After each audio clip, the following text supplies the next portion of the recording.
दोस्तों, मध्य प्रदेश के Gwalior high court में बाबा साहब भीमराव अंबेडकर की मूर्ति लगने का विरोध लगातार बार एसोसिएशन के कुछ जातिवादी वकीलों के द्वारा किया जा रहा है। इसको लेकर पूरे देश भर में जो है आक्रोश है। जितने सारे अंबेडकरवादी हैं लगातार ग्वालियर की तरफ कूच करने की भी बात कर रहे हैं। इस मुद्दे को लेकर हमारे साथ बातचीत करने के लिए इस देश के सबसे बड़े सीनियर जर्नलिस्ट शंभू कुमार सिंह हैं, नेशनल दस्तक चलाते हैं। सर, कैसे देख रहे हैं ग्वालियर प्रकरण में जिस तरीके से बाबा साहब भीमराव अंबेडकर की मूर्ति लगने का विरोध खंडपीठ में किया जा रहा है, ग्वालियर के खंडपीठ में?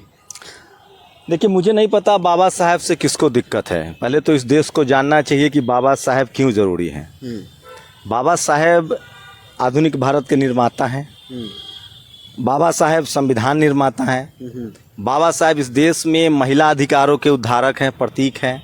बाबा साहब इस देश में जो शोषित वंचित समाज के लोग हैं, महिलाएं हैं, दलित हैं, पिछड़े हैं, अल्पसंख्यक हैं, किसान हैं, उन सब के रक्षक हैं। और सोचिए, इस देश के चीफ जस्टिस ऑफ इंडिया, जो पिछले चीफ जस्टिस ऑफ इंडिया थे चंद्रचूड़ साहब, जो ब्राह्मण समाज से थे, उन्होंने कहा था कि हम सब ने अगर संविधान बचाया तो संविधान हमको बचा लेगा। तो और उसके बाद वहाँ हाई कोर्ट के एडवाइजरी थी कि बाबा साहब की मूर्ति लगे। सुप्रीम कोर्ट में भी लगी हुई है। चीफ जस्टिस सुरेश कुमार कैद जी का ये फैसला था। अब आप सोचिए कि अगर संसद परिसर में बाबा साहब की मूर्ति नहीं होगी, सुप्रीम कोर्ट में बाबा साहब की मूर्ति जो लग गई है, हाई कोर्ट में बाबा साहब की मूर्ति नहीं होगी, तो ये संविधान के प्रति सम्मान जताने का एक तरीका है। ये बाबा साहब की मूर्ति नहीं है, ये संविधान के प्रति सम्मान जताने का तरीका है। और भारत के हर नागरिक को ये समझ में आएगा कि बाबा साहब की मूर्ति लगी है, मतलब यहाँ से हमको संविधान सम्मत न्याय मिलेगा। लेकिन जो विरोध करने वाले वकील हैं, उनका तर्क ये है कि कोई प्राइवेट प्रॉपर्टी थोड़े है कि जिसको मन जब मन तहाँ बाबा साहब भीमराव अम्बेडकर की मूर्ति लगा दे। बाबा साहब की मूर्ति ही सरकारी संपत्तियों पर लगनी चाहिए। बिल्कुल ठीक कह रहे हो।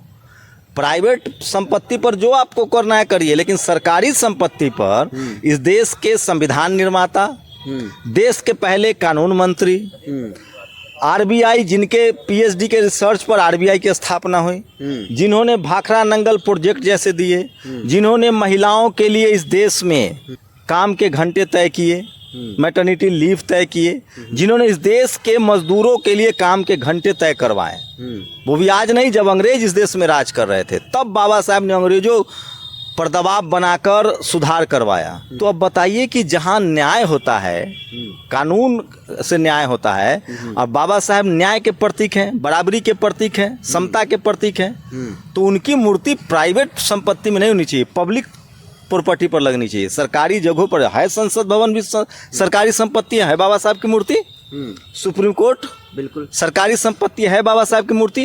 तो ये जो लोग हैं, मुट्ठी भर लोग ना, ये कुरमगज लोग हैं, ये देश के एकता के खिलाफ हैं, ये देश की संप्रभुता के खिलाफ हैं, ये देश के संविधान के खिलाफ हैं। ये लोग जो बाबा साहब का विरोध कर रहे हैं, बाबा साहब का विरोध करना मतलब संविधान का विरोध करना। बाबा साहब किसी एक के थोड़ी हैं, वो तो भारत के हर नागरिक के हैं। नदी, नाला, जल, पशु, पक्षी, सबके अधिकार संविधान में सुरक्षित हैं। तो बाबा साहब की मूर्ति तो सार्वजनिक संपत्तियों और सार्वजनिक जगहों पर ही लगनी चाहिए। वहाँ पर मूर्ति लगने का आदेश सबसे पहले जो मध्य प्रदेश हाई कोर्ट के चीफ जस्टिस से, जो अभी 2 दिन पहले उस सेवानिवृत्त हुए हैं, सुरेश कुमार कैद जी का बयान था।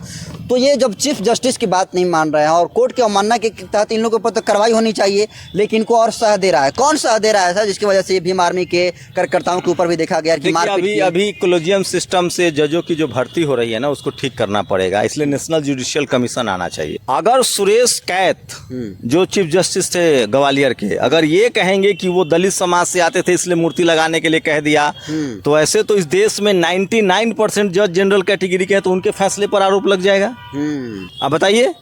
तो मैं कह रहा हूं, ये जातिवादी मनुवादी सोच के जो लोग हैं, वो सचमुच इस देश के कॉन्स्टिट्यूशन को, संविधान को नहीं मानते हैं। तो ऐसे लोगों में संवैधानिक तरीके से वहाँ मूर्ति लगे, और ये लोग भी देर सवेर समझेंगे, क्योंकि बाबा साहब का जो संविधान है ना, वो देर सवेर आपको संविधान मानने के लिए मजबूर कर देगा। लेकिन सर, एक बार एसोसिएशन के जो पूर्व अध्यक्ष हैं अनिल मिश्रा, उनका ट्विटर पर एक काफ़ी वीडियो सोशल मीडिया पर वायरल हो रही है, जिसमें वो कह रहे हैं कि बाबा साहब को भारतीय संविधान का निर्माता नहीं कहिए, असली भारतीय संविधान के रचयिता बी.एन. राव थे। और इसको लेकर ट्विटर पर ट्रेंड भी बाकायदा कराया जा रहा है कि संविधान निर्माता बी.एन. राव।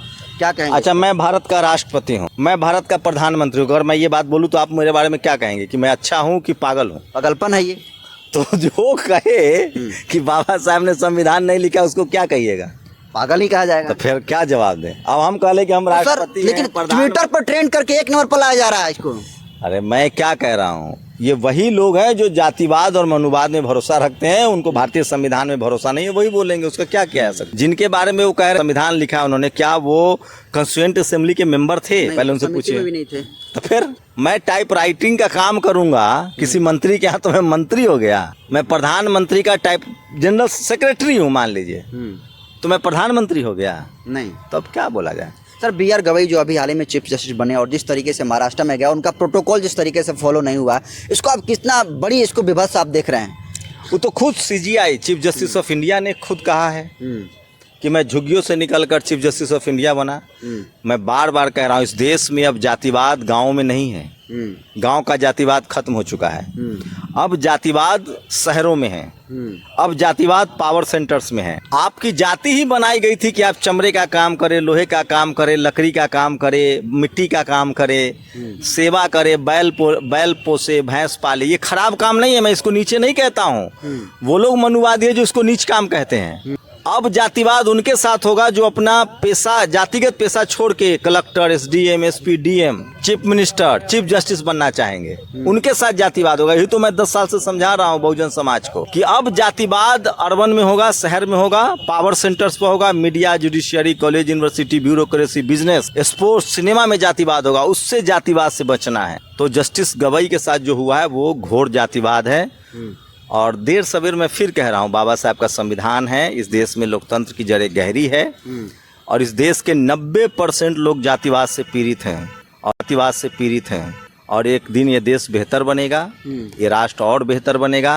हम ज्ञान विज्ञान की तरफ जाएंगे और ऐसे लोग खुद संभल जाएंगे। एक आखिरी सवाल सर, उत्तर प्रदेश के एटा में जाटो समाज के कुछ लोग ने ठाकुरों के द्वारा भगवत कथा शोभा यात्रा निकाली गई थी, उसे रोक दिया गया है और उसको लेकर पूरे देश भर में बवाल मचा है। लोग कह रहे हैं कि अब दलितों का इतना मन बढ़ गया है कि ठाकुरों की शोभा यात्रा को रोक रहे हैं। देखिए, हमें स्कूल जाना है, बाबा साहब ने जो रास्ता बताया है, हमें स्कूल जाना है, विज्ञान पढ़ना है, हमें पढ़ाई लिखाई, स्कूल, अस्पताल, दवाई, बिजनेस, रोजगार, स्पोर्ट्स, सिनेमा की लड़ाई लड़नी है। जिनकी जो आस्था है उनको करे, हमको उनसे कोई दिक्कत नहीं है, हमें उसमें इंटरफेयर नहीं करना चाहिए, ये गलत है।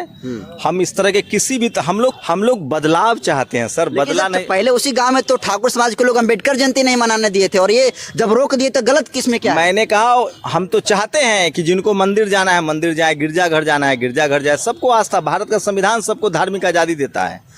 हम अपने समाज के लोगों से, खासकर शोषित वंचित समाज के लोगों से, दलित, पिछड़े, किसान, आदिवासी, अल्पसंख्यकों से अपील करते हैं, अपने बच्चों को स्कूल भेजिए, डॉक्टर बनाइए, इंजीनियर बनाइए, वैज्ञानिक बनाइए, साइंटिस्ट बनाइए, बिजनेसमैन बनाइए, स्पोर्ट्स में भेजिए। अगर आप सामाजिक रूप से, आर्थिक रूप से मजबूत होंगे तो आपका अध्यात्म भी मजबूत होगा, आपका धर्म भी बचेगा। इसलिए हम